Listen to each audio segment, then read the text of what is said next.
mañana, 3 minutos, y aquí estamos arrancando el pase entre una mañana de estas y Caballero de Día, ya por supuesto con Carlos Heller, con Marco Cittadini, aquí en la 990. Bueno, nos reímos un rato por lo menos, ¿no? Que no está nada mal para comenzar el día. Está bueno. No está nada bueno. Bueno, Carlos, a ver, ¿por dónde querés arrancar? Tengo de todo, la verdad. Tenés de todo. De todo. Pero siempre vos tenés algo ahí para... a flor de piel. Yo veía algunas notas de hoy, por ejemplo, la declaración de ayer de Marcó del Pont, diciendo que el Banco Central tiene espaldas para sostener el tipo de cambio y que no va a haber cimbronazos ni antes ni después de las elecciones, claro. Con toda claridad, expresamente. Sí, que veis algo que vos venís diciendo, sí, desde que y comenzó de vuelta este tironeo, que intento devaluatorio, ¿no? Y bueno, entonces si lo junto rápidamente, compras del Banco Central alcanzaron su mayor nivel para julio en una década. Ajá. Dato, ¿no? El dato más alto de venta de dólares en una década. Las reservas subieron a 43.000 y pico de millones. El superávit comercial del semestre, 6.500 millones, para decirlo en números redondos. Superávit comercial, diferencia entre lo que se exporta y lo que se importa. Es decir, ¿cuál sería el dato, salvo el de los que quieren o hacer negocio asustando gente, o hacer negocio político asustando gente,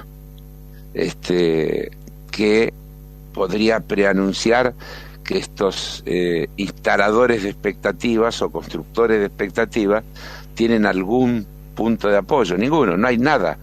¿Por dónde lo mirás? Los datos son todos de una solidez y de una contundencia. Y vos sabés que hasta una nota, el título: Estados Unidos advierte sobre la inflación alta y el intervencionismo en la Argentina. Ese era mi primer puntapié. Yo sé. Título central del diario Clarín de hoy, ¿no? Claro. Sin embargo, si vos lees todo lo que dicen en el desarrollo de la nota, también habla de todas las fortalezas que tiene. Son esos informes típicos.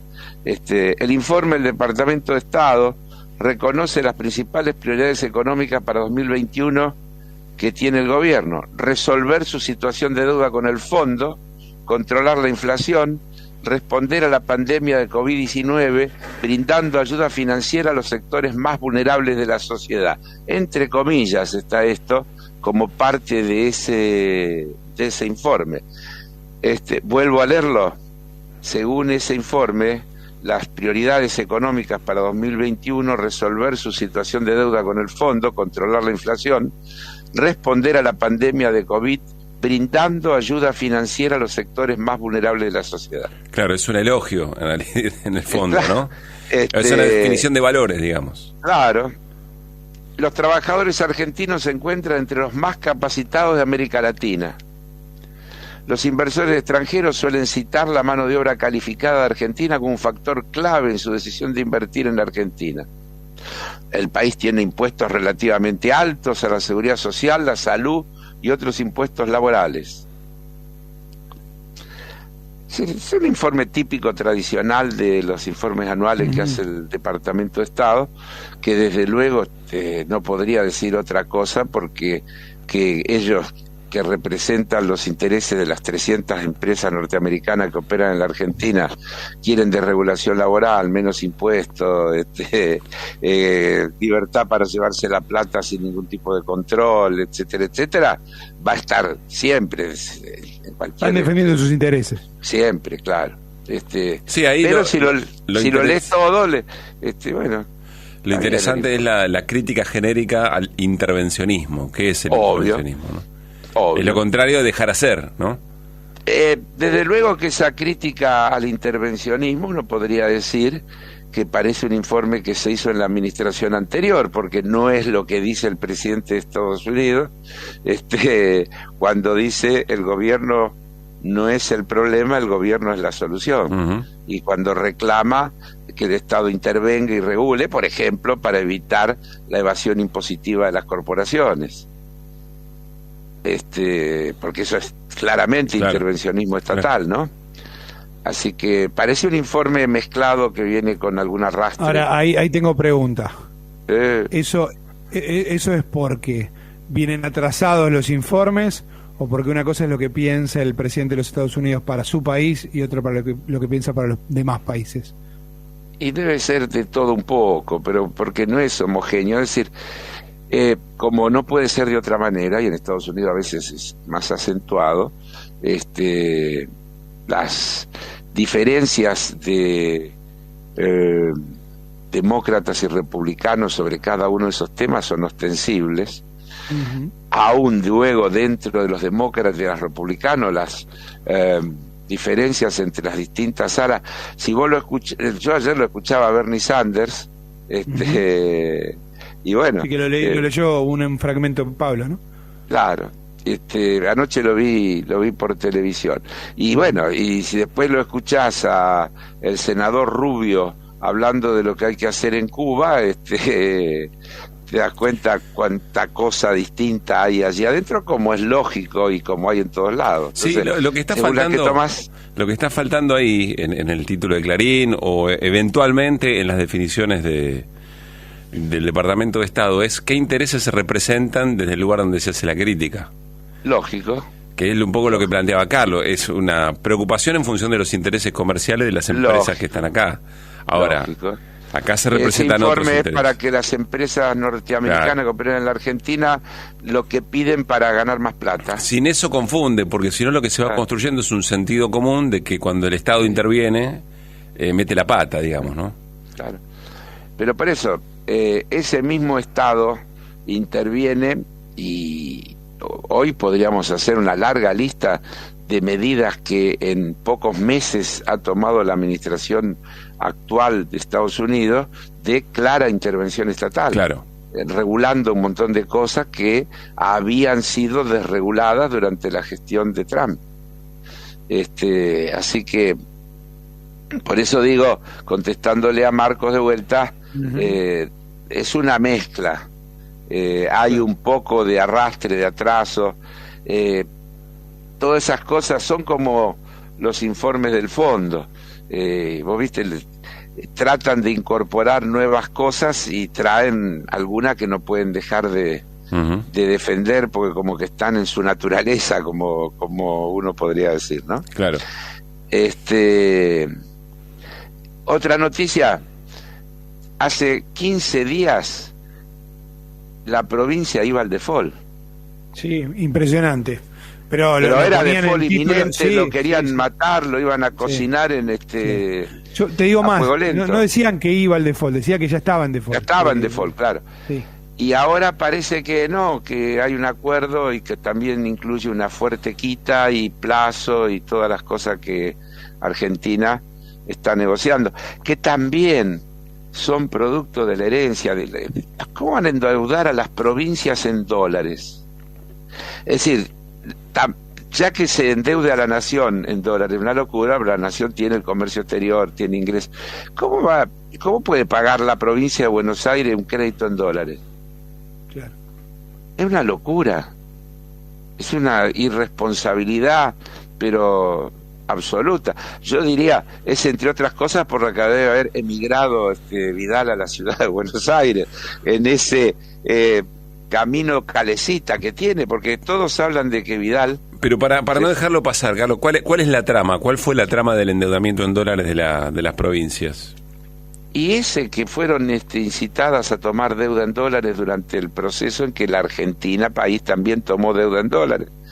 No había deuda en dólares, pero yo digo, no es sensato, porque vos tenés que tener una contrapartida. Esto es como cualquier cosa, si vos tomás un crédito ajustable por inflación y tenés ingresos que son ajustables por otra cosa, vas a tener un lío seguro. Claro. Y cuando vos, una provincia, ¿cuáles son los ingresos de la provincia? Los que le transfiere la nación por coparticipación, ingresos brutos, una cantidad de cuestiones que son todos pesos. Claro. Entonces, ¿quién te banca el desfasaje devaluatorio? ¿Quién banca la devaluación que se hizo durante la gestión de Macri? ¿Cuántos pesos más necesita recaudar la provincia de Buenos Aires para pagar que los que teóricamente necesitaba recaudar cuando se endeudó? Uh-huh. Entonces, eso es una locura. Y la contracara de pagar sin protestar es ajuste, ¿no? Obvio. Está bien la pregunta porque lo repetimos 7 millones de veces para que entre y alguna vez entrará. Las deudas se pagan tomando otra deuda, aumentando los ingresos o bajando los gastos, o emitiendo. No hay magia. Cada una de esas cosas tiene una lectura y una contrapartida. Evidentemente, la primera cuestión es que no hay que endeudarse por encima de las posibilidades.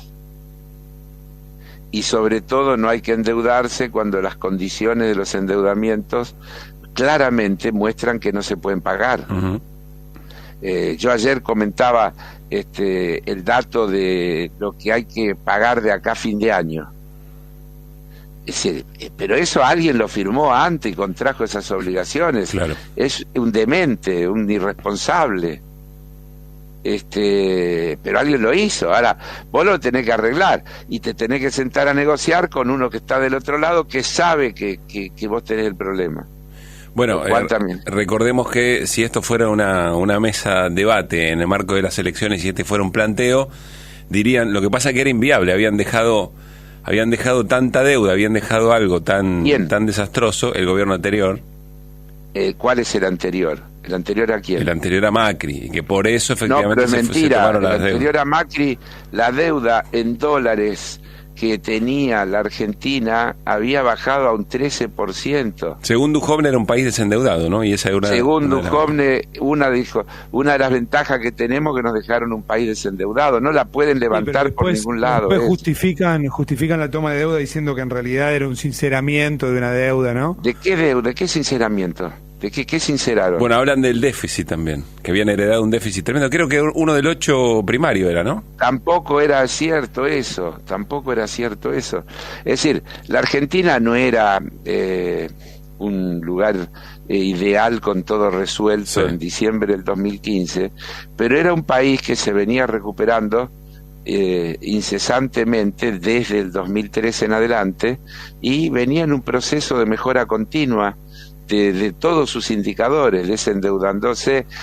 Le quedaban una pequeña porción de deuda con los buitres, con los que estaba en un conflicto brutal, y habíamos obtenido una declaración de Naciones Unidas. Uno podría decir, Cuba tiene 29 declaraciones de Estados Unidos, de condena a Estados Unidos y no resuelve el problema, pero por primera vez las Naciones Unidas reconocieron el derecho soberano respecto de los temas de deuda de los países.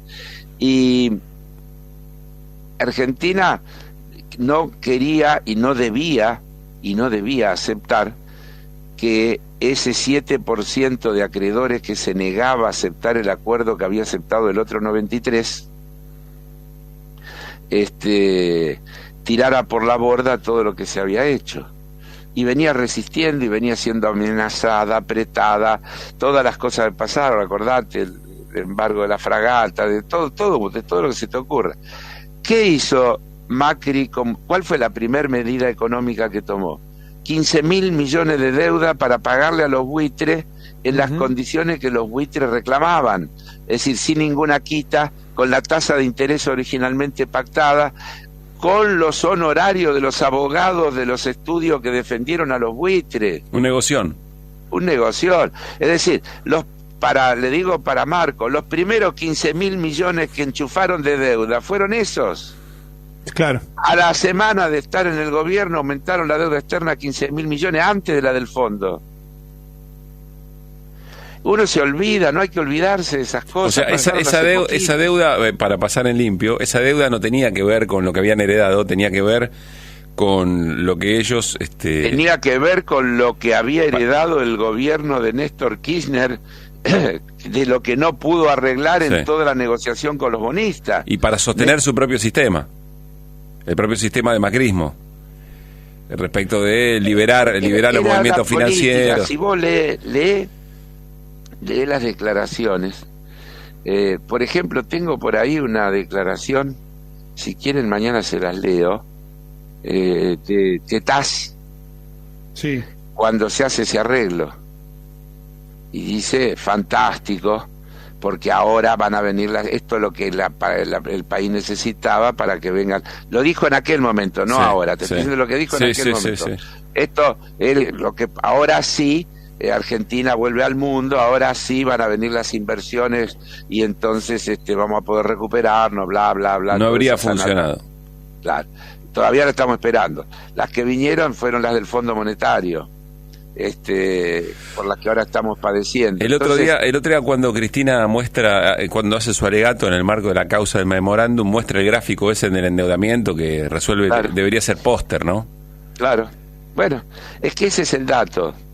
Es decir, y el déficit era muy bajo, ¿no? 1,8 era el déficit.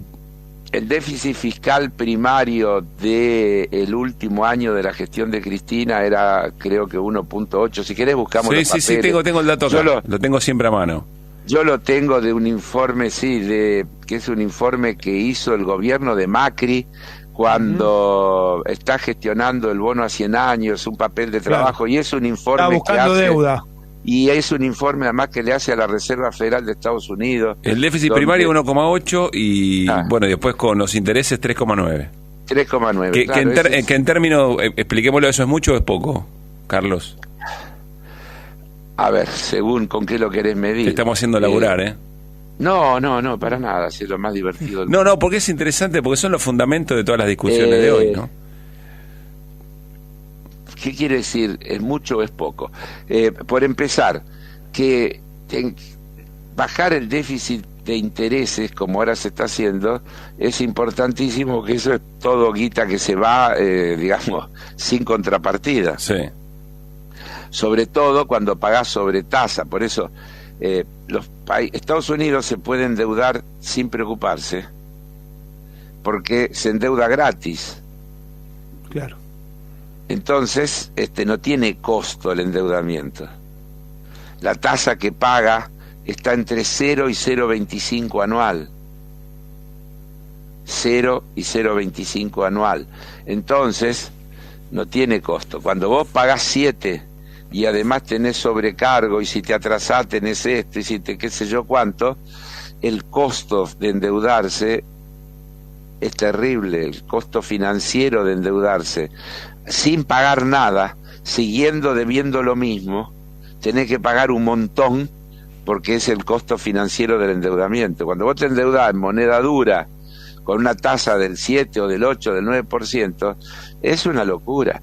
Por eso, ¿qué hace el gobierno actual cuando negocia con los bonistas? Quita de capital, estira los plazos y baja la tasa. Baja la tasa a menos de la mitad, del 7 al 3. El 3 sigue siendo una tasa alta, pero bajó en la negociación del 7 al 3. ¿Cuál es una de las cosas que el gobierno tiene planteada en su negociación con el Fondo Monetario? La eliminación de los 2 puntos de sobretasa. Los 2 puntos de sobretasa son 1.000 millones de gasto. Claro. Pagás 2.000 millones y seguís debiendo lo mismo de sobretasa. ¿Por qué? Porque nos prestaron mucho. Esa es una cosa de locura, es imposible de asimilar. Ellos mismos nos prestaron mucho. Claro, y ellos mismos nos y luego dicen, el alto endeudamiento argentino hace dudosa la capacidad de pago del país y por eso le tenemos que cobrar más. Porque es así esto que yo te digo, que parece mentira, con una mayor sofisticación dialéctica, está dicho así en los informes del fondo. La poca probabilidad que tiene la Argentina de poder cumplir, dicen. Entonces, ¿cómo le prestaron si tenía poca probabilidad de poder cumplir? Y no tienen ninguna responsabilidad, que son las cosas que hoy se están discutiendo. Pero además, al tercer año de la deuda, si no le pagaste, cosa que era imposible que le paguen, sube un punto más. Es decir, el año que viene va a haber 3 puntos de sobretasa, no 2. Entonces, lograr eliminar eso no es, porque uno dice, sobretasa, qué sé yo. No, es importantísimo, tiene un impacto directo en el resultado fiscal de la Argentina. ¿Cuántas cosas se pueden hacer con 1.300 millones de dólares anuales? No se te escucha, Cittadini, ahora está silenciado. La pregunta es cuántas políticas de Estado podés sostener o cuántas políticas de Estado tenés que limitar. Estaba diciendo eso justamente, y en un contexto como este, ¿no? Además. Claro, bueno, por eso resolver esos problemas, como bien dice el informe del Departamento de Estado, están las prioridades. Y volvemos al comienzo. Está muy bien. Tengo una pregunta que no sé si nos saca de tema en esto de hacerte laburar, que decía Pablo, porque es una noticia que no sé qué importancia tiene, esta que tiene que ver con el Banco Central y su memorando de entendimiento sobre cooperación bilateral con el Banco Popular de China. Pero no sé si es algo importante o sí, claro, no necesariamente. Cómo no va a ser importante, pero es fortalecer los vínculos entre los dos bancos centrales. China es uno de los países más importantes del mundo. Argentina tiene con China un intercambio de swaps, sí, que en un momento crítico fortaleció la reserva, porque efectivamente nunca se llegó a tener que usar, pero si hubiera habido una crisis estaba esa plata para respaldar una necesidad. Y bueno, están tratando de fortalecer y hacer más amplios esos acuerdos, y sobre todo el intercambio por ahora tiene mucho de informativo, de conocer precio de commodity, expectativas internacionales, etcétera, que para un país como Argentina también enriquece la capacidad de juntar información para la toma de decisiones. Así que son todas cosas positivas. Está bien, está muy bien. Pero está muy bien en el marco de la multilateralidad que hay que tener, es decir, yo no digo hay que romper con y negociar con el otro, lo que digo que hay que negociar con todos en función de una sola cosa, que es el interés nuestro, el interés de nuestro país. Y bueno, y eso también tiene que ver con los temas regionales, y por eso el alto compromiso que Argentina tiene con todo lo que pasa en la región, que está claro que es un compromiso de un sentido completamente distinto del compromiso que tenía el gobierno anterior. Fácilmente identificable, ¿no? La diferencia en todo, en donde mires, Carlos, nos quedan 3 minutitos. 3 minutitos. No sé, por ahí vos tenés algo más. No, dele, yo soy más importante. No, amigos, es que vengo escuchando a partir del fallecimiento de Juan Zurril, del ministro de Economía de Alfonsín y de alguna manera ideólogo del Plan Austral. Vengo escuchando qué bárbaro. Juan Zurril en aquel momento ya peleaba contra la inflación y acá estábamos sin poder resolverlo, etcétera, etcétera. Y quizá en alguna breve semblanza podías vincular los problemas hoy estructurales de lo que en su momento también fue el Plan Austral. Pero por ahí es muy ambicioso para poquitos minutos. Para poquitos minutos, sí, pero yo te diría que el Plan Zurril fue consecuencia de una exigencia del Fondo Monetario Internacional. La Argentina, en el primer año de la gestión de Raúl Alfonsín, tenía un ministro de Economía que se llamaba Bernardo Grispum. Bernardo Grispum tenía un programa de alejarse del Fondo Monetario Internacional, no aceptar ningún tipo de condicionamiento, tenía una política de confrontación directa con el Fondo Monetario, y dicen los que saben de la época y se movían en esas cercanías, que su salida fue una exigencia del Fondo Monetario Internacional que Alfonsín aceptó.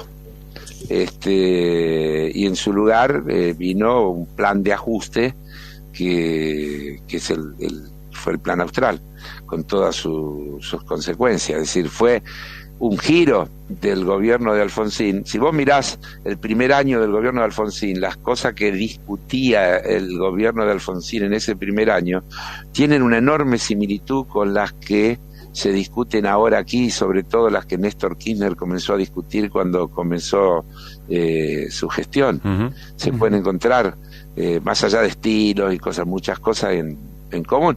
Y una de esas era el tema de la relación con el Fondo Monetario.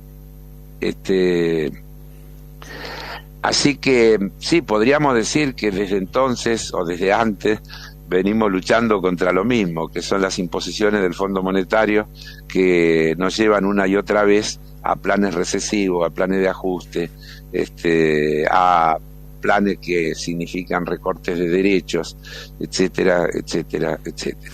Y a, como siempre, creer que los problemas económicos se resuelven con medidas monetarias y con enmascaramientos de las situaciones, que es en definitiva también lo que representó el Plan Austral, ¿no?